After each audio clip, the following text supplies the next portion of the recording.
ನಮಸ್ಕಾರ ವೀಕ್ಷಕರೇ, ಎಲ್ಲರೂ ಹೇಗಿದ್ದೀರಾ? ಭಾವಯಾನ ಯೂಟ್ಯೂಬ್ ಚಾನಲ್ಗೆ ನಿಮ್ಮೆಲ್ಲರಿಗೂ ಸ್ವಾಗತ.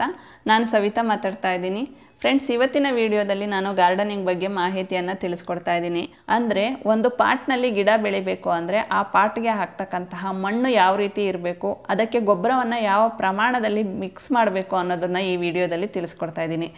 ಜೊತೆಗೆ ಒಂದು ಗಿಡ ತುಂಬ ಚೆನ್ನಾಗಿ ಪಾಟ್ನಲ್ಲಿ ಬೆಳಿಬೇಕು ಅಂದರೆ ಅದಕ್ಕೆ ಯಾವ ಯಾವ ರೀತಿಯ ಕ್ರಮಗಳನ್ನು ಕೈಗೊಳ್ಳಬೇಕು ಅನ್ನೋ ಟಿಪ್ಸ್ಗಳನ್ನು ಕೂಡ ಈ ವಿಡಿಯೋದಲ್ಲಿ ತಿಳಿಸಿದ್ದೀನಿ. ಅದರಿಂದ ತಪ್ಪದೆ ಈ ವಿಡಿಯೋನ ಕೊನೆವರೆಗೂ ನೋಡಿ. ಫ್ರೆಂಡ್ಸ್, ದಿನ ಇಡೀ ಕೆಲಸ ಮಾಡಿ ಸುಸ್ತಾಗಿ ಮನೆಗೆ ಬರ್ತೀರಾ. ನೀವು ಬೆಳೆಸಿರ್ತಕ್ಕಂತಹ ಯಾವುದೇ ಗಿಡದಲ್ಲಿ ಹೂಗಳು ಅರಳಿ ನಿಂತು ನಿಮ್ಮನ್ನು ಮನೆಗೆ ಸ್ವಾಗತಿಸಿದಾಗ ಅದು ಕೊಡ್ತಕ್ಕಂತಹ ಖುಷಿ ಎಷ್ಟು ಚೆನ್ನಾಗಿರುತ್ತೆ ಅಲ್ವಾ? ಈ ಬೆಂಗಳೂರು ನಗರಗಳಂತಹ ಜೀವನ ಏಕತಾನತೆಯನ್ನು ಹೊಂದಿರುತ್ತೆ. ಅದರಿಂದ ನಮ್ಮ ಮನೆಯಲ್ಲಿ ಯಾವುದೋ ಒಂದು ಮೂಲೆಯಲ್ಲಿ ಬೆಳೆದಂತಹ ಗಿಡಗಳು ನಮ್ಮ ಈ ಏಕತಾನತೆಯನ್ನು ಹೋಗಲಾಡಿಸುತ್ತೆ. ಆದ್ದರಿಂದ ಪಾಟಲ್ಲಿ ನಾವು ಯಾವ ರೀತಿ ಗಿಡಗಳನ್ನು ಬೆಳಿಬೋದು, ಆ ಗಿಡಗಳಿಗೆ ಯಾವ ರೀತಿ ಮಣ್ಣನ್ನು ಸೆಲೆಕ್ಟ್ ಮಾಡಬೇಕು, ಜೊತೆಗೆ ಯಾವ ರೀತಿ ಮಿಕ್ಸ್ ಮಾಡಬೇಕು ಅನ್ನೋದ್ರ ಬಗ್ಗೆ ಎಲ್ಲ ಈ ವಿಡಿಯೋದಲ್ಲಿ ತಿಳಿಸ್ಕೊಡ್ತೀನಿ ಅಂತ ಹೇಳಿದ್ದೀನಿ. ಅದರಿಂದ ತಡ ಮಾಡೋದು ಬೇಡ, ಬನ್ನಿ ವಿಡಿಯೋನ ಶುರು ಮಾಡೋಣ. ಫ್ರೆಂಡ್ಸ್, ಯಾರೆಲ್ಲ ಈ ವಿಡಿಯೋನ ಸಬ್ಸ್ಕ್ರೈಬ್ ಮಾಡದೆ ನೋಡ್ತಾ ಇದ್ದೀರಾ, ದಯವಿಟ್ಟು ನನ್ನ ಚಾನಲ್ಗೆ ಸಬ್ಸ್ಕ್ರೈಬ್ ಮಾಡಿ. ಜೊತೆಗೆ ಪಕ್ಕದಲ್ಲಿ ಬರ್ತಕ್ಕಂತಹ ಬೆಲ್ ಗುರುತನ್ನು ಒತ್ತಿ. ಇದರಿಂದ ನಾನು ಹಾಕ್ತಕ್ಕಂತಹ ಯಾವುದೇ ವಿಡಿಯೋಗಳ ನೋಟಿಫಿಕೇಶನ್ ನಿಮಗೆ ಬರುತ್ತೆ. ನನ್ನ ಯಾವುದೇ ವಿಡಿಯೋಗಳು ಮಿಸ್ ಆಗೋದಿಲ್ಲ.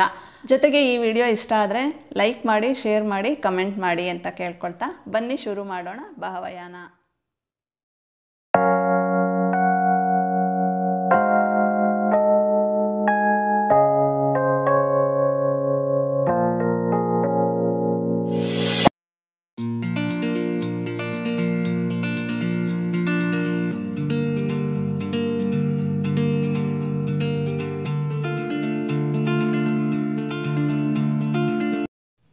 ಫ್ರೆಂಡ್ಸ್, ನಾನು ಸ್ವಲ್ಪ ಬಕೆಟಲ್ಲಿ ನೀರು ತೊಗೊಂಡಿದ್ದೀನಿ. ಏನಕ್ಕೆ ಅಂತಂದರೆ ಈ ಕೋಕೋ ಫಿಟ್ಟನ್ನು ಅದರೊಳಗಡೆ ನೆನೆಸೋದಕ್ಕೆ.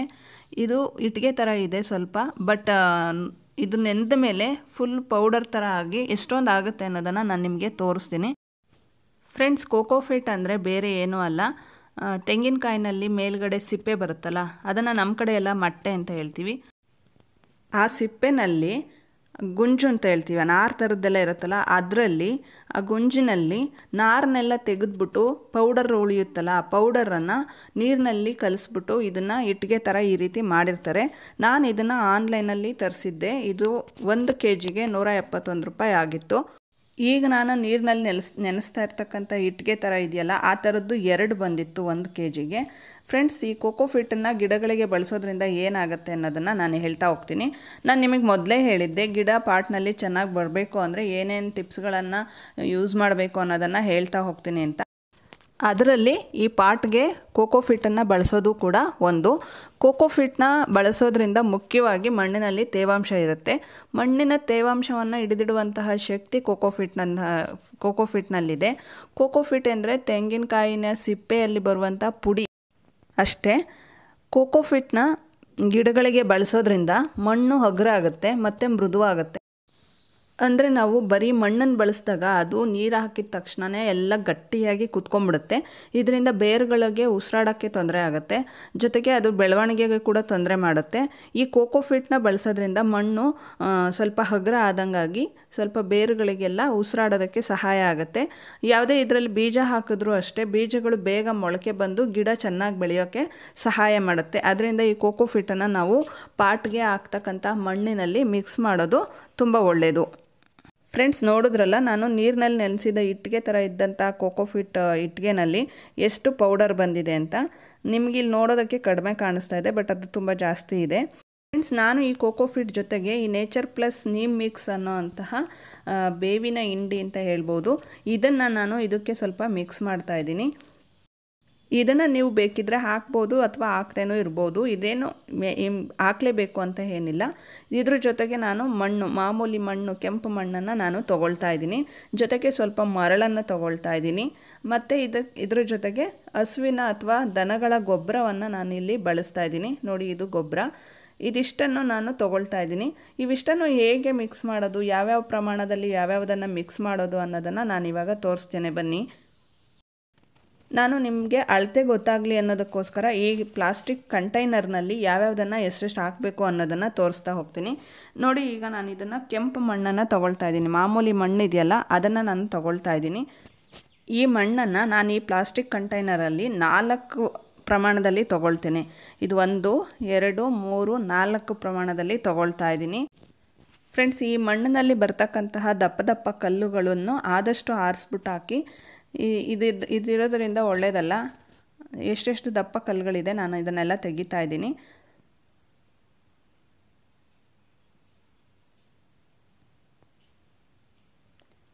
ಈಗ ನಾನು ಇದಕ್ಕೆ 2 ಕಂಟೈನರಷ್ಟು ಕೋಕೋಫಿಟನ್ನು ಹಾಕ್ತಾಯಿದ್ದೀನಿ.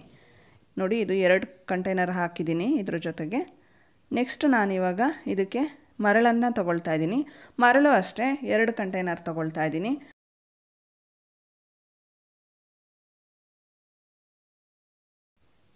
ನಂತರ ನಾನಿಲ್ಲಿ ದನಗಳ ಗೊಬ್ಬರ ಇದೆಯಲ್ಲ ಅದನ್ನು ತೊಗೊಳ್ತಾ ಇದ್ದೀನಿ. ಅದು ಅಷ್ಟೇ 2 ಕಂಟೈನರ್ ತೊಗೊಳ್ತಾ ಇದ್ದೀನಿ.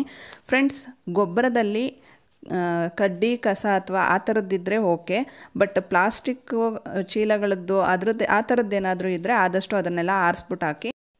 ಮರಳಿನಲ್ಲೂ ಅಷ್ಟೇ ದಪ್ಪ ದಪ್ಪ ಕಲ್ಲುಗಳಿತ್ತು, ನಾನು ಅದನ್ನು ಆರಿಸ್ತಾ ಇದ್ದೀನಿ. ಫ್ರೆಂಡ್ಸ್, ನಾನು ಇಲ್ಲಿ ಕೋಕೋಫಿಟನ್ನು ಪಾಟ್ ಮಿಕ್ಸ್ನಲ್ಲಿ ಏನಕ್ಕೆ ಬಳಸಿದೆ ಅನ್ನೋದನ್ನು ಹೇಳಿದ್ದಾಯಿತು. ಈಗ ಇನ್ನೊಂದು ಟಿಪ್ಸ್ ಅಂದರೆ ಮರಳನ್ನು ಬಳಸ್ತಾ ಇದ್ದೀನಿ. ಅದನ್ನು ಏನಕ್ಕೆ ಬಳಸ್ತಾ ಇದ್ದೀನಿ ಅನ್ನೋದನ್ನು ತಿಳಿಸ್ತೀನಿ. ಮರಳು ಕೂಡ ಅಷ್ಟೇ ಗಿಡಗಳಿಗೆ ಚೆನ್ನಾಗಿ ಬೆಳೆಯೋದಕ್ಕೆ ಸಹಾಯ ಮಾಡುತ್ತೆ. ಮರಳು ಹೇಗೆ ಸಹಾಯ ಮಾಡುತ್ತೆ ಅಂದರೆ, ನಾವು ಪಾಟ್ನಲ್ಲಿ ಬರೀ ಮಣ್ಣನ್ನು ಹಾಕೋದ್ರಿಂದ ಆ ಮಣ್ಣಿನಲ್ಲಿ ತೇವಾಂಶ ಹೆಚ್ಚಾಗಿ, ಅಂದರೆ ನೀರು ಕ್ಲೀನಾಗಿ ಕೆಳಗಡೆ ಹರಿದು ಬರ್ದಲೇ ಹಾಗೆ ಉಳ್ಕೊಂಡು ಗಿಡಗಳು ಬೇರುಗಳು ಕೊಳ್ತೋಗೋ ಚಾನ್ಸಸ್ ಇರುತ್ತೆ. ಈ ಮರಳನ್ನು ಅದರಲ್ಲಿ ಮಿಕ್ಸ್ ಮಾಡೋದ್ರಿಂದ ಡ್ರೈನೇಜ್ ಸಿಸ್ಟಮ್ ಚೆನ್ನಾಗಾಗಿ ನೀರು ಹಾಕಿದ ತಕ್ಷಣ ಎಷ್ಟು ಬೇಕೋ ಅಷ್ಟು ಗಿಡಗಳಿಗೆ ನೀರನ್ನು ಉಳಿಸ್ಕೊಂಡು ಉಳಿದಂಥ ಎಕ್ಸಸ್ ನೀರೆಲ್ಲ ಕೆಳಗಡೆ ಹರಿದು ಬರೋದಕ್ಕೆ ಇದು ಸಹಾಯ ಮಾಡುತ್ತೆ. ಇನ್ನು ಇದ್ರ ಜೊತೆಗೆ ನಾನು ಗೊಬ್ಬರನ ಹಾಕಿದ್ದೀನಿ. ನಿಮಗೆಲ್ಲ ಗೊತ್ತು, ಗಿಡಕ್ಕೆ ಬೇಕಾಗಿರ್ತಕ್ಕಂಥ ಪೋಷಕಾಂಶಗಳನ್ನು ಈ ಗೊಬ್ಬರ ಹೊಂದಿರುತ್ತೆ. ನಾವು ನೆಲದಲ್ಲಿ ಹಾಕಿದಾಗ ಬೇಕಿದ್ರೆ ಗೊಬ್ಬರ ಹಾಕದೇ ಇದ್ದರೂ ಸ್ವಲ್ಪ ದಿನ ನಡೆಯುತ್ತೆ, ಬಟ್ ಪಾಟಲ್ಲಿ ಹಾಕಿದಾಗ ಗೊಬ್ಬರನ ಹಾಕಲೇಬೇಕು. ಯಾಕೆಂದರೆ ಸ್ವಲ್ಪ ಪ್ರಮಾಣದಲ್ಲಿ ಮಾತ್ರ ಪೋಷಕಾಂಶಗಳು ಮಣ್ಣಿನಲ್ಲಿರುತ್ತೆ.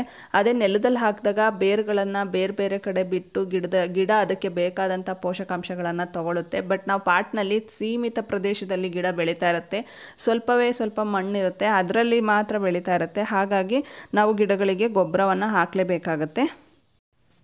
ಈಗ ಇದಿಷ್ಟನ್ನು ಚೆನ್ನಾಗಿ ಮಿಕ್ಸ್ ಮಾಡಿದ್ದಾಯಿತು. ನಾನೀಗ ಪಾಟನ್ನು ತೋರಿಸ್ತಾ ಇದ್ದೀನಿ. ಈ ಹೊಸ ಪಾಟ್ಗಳಲ್ಲಿ ಈ ರೀತಿ ಡ್ರೈನೇಜ್ಗೆ ಅಂತ ಕೊಟ್ಟಿರ್ತಾರೆ, ಅದು ಹೋಲ್ ಓಪನ್ ಆಗಿರಲ್ಲ. ಆ ಓಪನ್ ಮಾಡ್ಕೋಬೇಕು ನಾವೇನೇ ಅದನ್ನು ತಂದಮೇಲೆ. ನೋಡಿ, ನಾನು ಈ ಥರ ದಬ್ಬಳದಿಂದ ಚುಚ್ಚಿದ್ರೆ ಕೆಲವು ಈಸಿಯಾಗಿ ಓಪನ್ ಆಗಿಬಿಡುತ್ತೆ, ಬಟ್ ಇನ್ನು ಕೆಲವು ಗಟ್ಟಿ ಇರುತ್ತೆ. ಆಗ ನಾವು ಅದನ್ನು ಹೇಗಾದರೂ ಚಾಕು ಸುಟ್ಟು ಅಥವಾ ಈ ರೀತಿ ಯಾವುದೋ ರೀತಿಯಲ್ಲಿ ಹೋಲ್ ಮಾಡಬೇಕು. ನೋಡಿ, ನಾನು ಇದನ್ನು ಹೋಲ್ ಮಾಡಿದ್ದೀನಿ.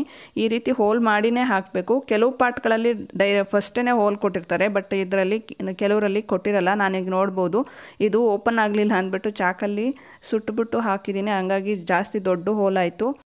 ಫ್ರೆಂಡ್ಸ್, ಈಗ ಪಾಟ್ ರೆಡಿ ಆಯಿತು, ಜೊತೆಗೆ ಪಾಟ್ಗೆ ಹಾಕೋದಕ್ಕೆ ಮಣ್ಣು ಸಹ ರೆಡಿಯಾಗಿದೆ. ಈಗ ನಾನು ಇದನ್ನು ಹೇಗೆ ಹಾಕೋದು ಅನ್ನೋದನ್ನು ತೋರಿಸ್ತೀನಿ. ನೋಡಿ, ನಾನು ಅಲ್ಲಿ ದಪ್ಪ ಕಲ್ಲುಗಳನ್ನೆಲ್ಲ ಆರಿಸಿಟ್ಟಿದ್ನಲ್ಲ ಅದನ್ನೆಲ್ಲ ಈ ಪಾಟ್ನಲ್ಲಿ ತಳಕ್ಕೆ ಹಾಕಿದ್ದೀನಿ. ಯಾಕಂದರೆ ಈ ಕಲ್ಲುಗಳನ್ನು ಹಾಕಿಲ್ಲ ಅಂತ ಅಂದರೆ ನಾವು ಬರೀ ಮಣ್ಣು ಹಾಕಿದರೆ ಡೈರೆಕ್ಟ್ ಮಣ್ಣು ಹಾಕಿದ ತಕ್ಷಣ ಆ ಪಾಟನಲ್ಲಿ ಹೋಲಲ್ಲಿ ಹೋಗಿ ಕೂತ್ಕೊಳ್ಳೋ ಚಾನ್ಸಸ್ ಇರುತ್ತೆ, ಮಣ್ಣು ಗಟ್ಟಿಯಾಗಿ.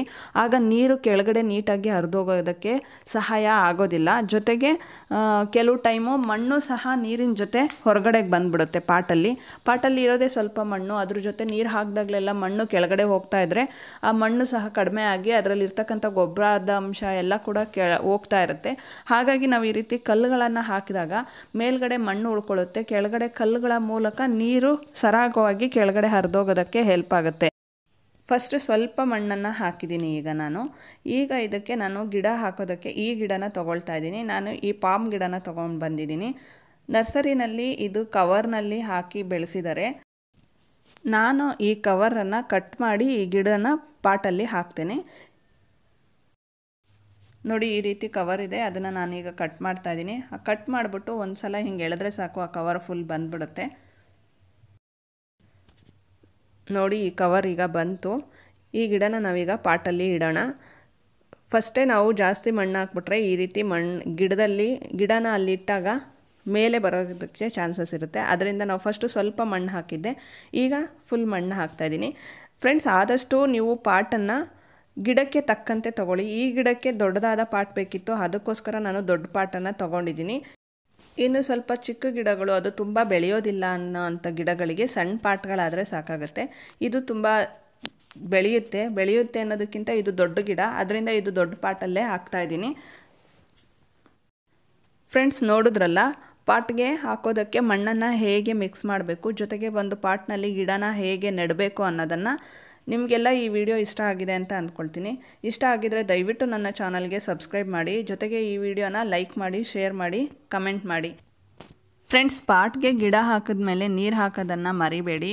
ಇವತ್ತು ಹಾಕಿದ ತಕ್ಷಣವೇ ನೀರು ಹಾಕಬೇಕು, ಇಲ್ಲ ಅಂದರೆ ಗಿಡಕ್ಕೆ ತೊಂದರೆ ಆಗೋ ಚಾನ್ಸಸ್ ಇರುತ್ತೆ. ನಾನಿಲ್ಲಿ ನೀರು ಹಾಕೋದನ್ನು ತೋರಿಸಿಲ್ಲ, ಹಾಗಾಗಿ ನಾನು ಹಾಗೆ ಹೇಳ್ತಾ ಇದ್ದೀನಿ. ಮರಿದಲೇ ಗಿಡ ಹಾಕಿದ ತಕ್ಷಣ ನೀರು ಹಾಕೋದನ್ನು ಮರಿಬೇಡಿ. ಇದಾಗಿತ್ತು ನನ್ನ ಇವತ್ತಿನ ವಿಡಿಯೋ. ಮುಂದಿನ ವಿಡಿಯೋದಲ್ಲಿ ಮತ್ತೆ ಸಿಗೋಣ. ಅಲ್ಲಿಯವರೆಗೆ ನಮಸ್ಕಾರ.